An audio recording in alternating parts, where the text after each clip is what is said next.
Okay, today we're going to talk about designing trees in a landscape. And when we talk about designing, what we're really talking about is reducing things to larger shapes and then designing those shapes to make a good composition.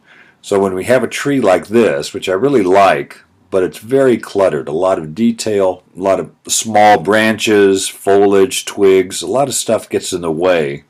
It makes it way too complicated. So what I want to do is reduce it to simpler shapes that I can design and create a better composition. So I want to get rid of a lot of this stuff using the positive and negative shape, in this case in this photograph, of the background sky and the foreground trees. So the lighter sky, darker tree.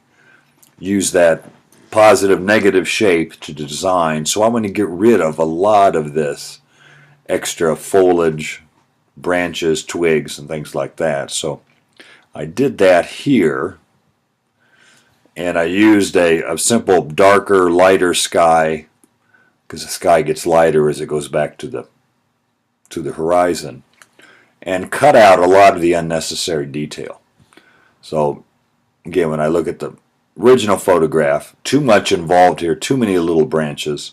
So I left the major branches and some of the foliage, and that's what I want to design with. Now, after I block in the painting to this stage, I will still come back and add a few smaller branches in these bigger shapes, maybe a few dots and dashes of foliage, but as far as designing it, how I want to see it first, this is how I want to approach it, this is how I want to block it in.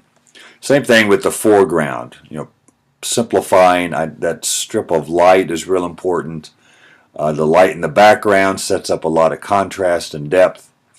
So I've simplified those areas, and even the water in here, the water down below has too many branches in the way. It gets too busy. So eliminate a lot of them, create some design with the dark and the light shape of the water and the shrubbery. And even turning some of this foliage and twigs in the tree up here, I turn it bluer in the background to create more depth. Again, in the photograph, it's all the same color, same value. But if I push it a little cooler in the background and keep this as it is, warmer, then I have a more simplified shape. So it's easier to read. I can now design it more. I might get rid of this tree here, or maybe make it a little thinner and smaller and less important. And again, this is the designing part.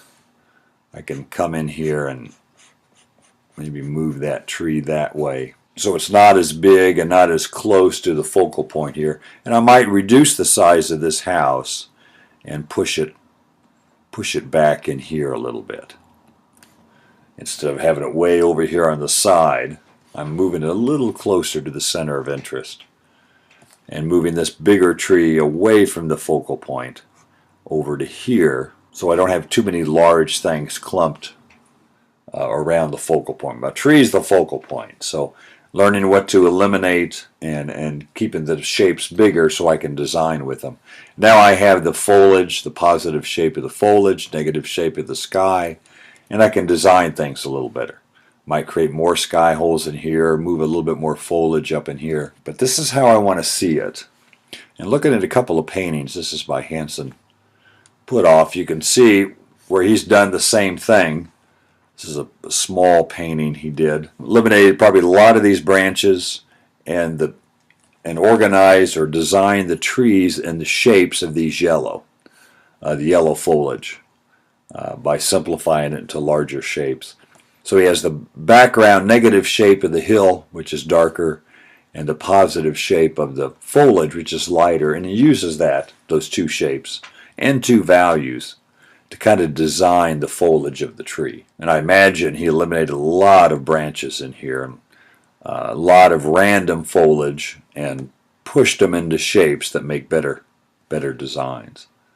This is an Edgar Payne tree, and you can see right away his design of the trees here.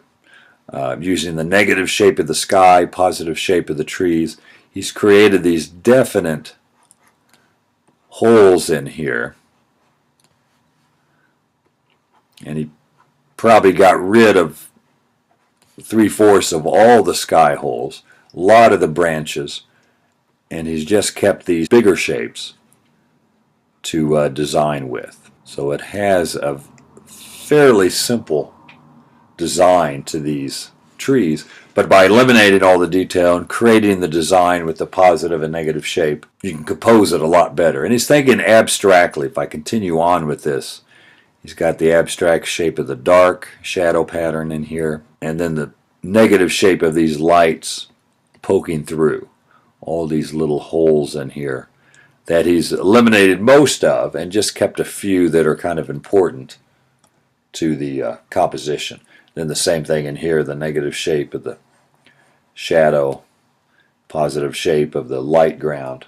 So he breaks it down into simple dark and light shapes, and that's how you design the canvas. And it's real important with the trees because they can become so cluttered that you design in terms of the shapes. This is a artist George Bernard Kennedy, American landscape painter, and a very simple design. Again, eliminating most of the branches, keeping the foliage into larger clumps.